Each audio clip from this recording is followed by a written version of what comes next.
I grew up very aware of diversity with my mum and dad of different nationalities.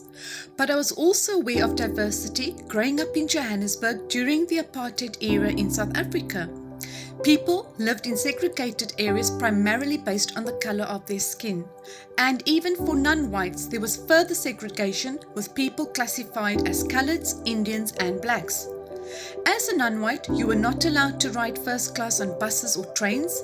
There were different entrances to shops with signposts everywhere to remind you. The best beaches were reserved for whites and all sorts of other facilities were restricted and segregated.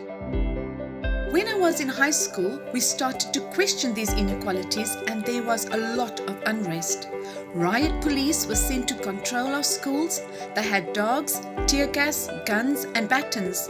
They put barbed wire around our schools to control the movement of students to prevent us from meeting up with other so-called coloured schools attempting to march in solidarity with the black schools.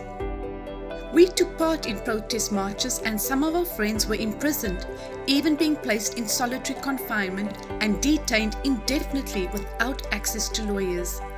I remember running and jumping over school fences to avoid being caught or beaten by the police. I tore my school skirt in the process and walked home barely managing to cover myself.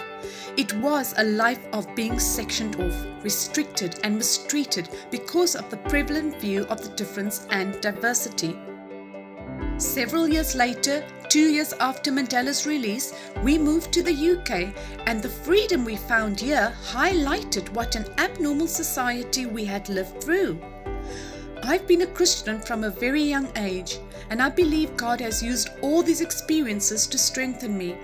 In one sense, it is easy to forgive but very hard to forget.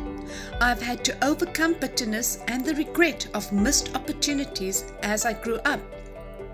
I've had to forgive the authorities of the time for those forced apartheid years we endured.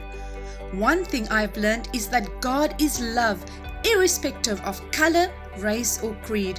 We are all God's colourful creation. He is a God of reconciliation and restoration, so much so that we have a number of friends in the church who are white South Africans.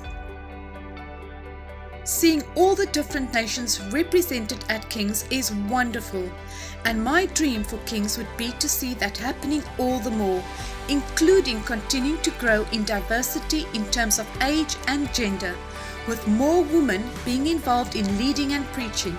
I pray that people will always be welcomed and included irrespective of culture, colour, background or anything else. Everyone is invited.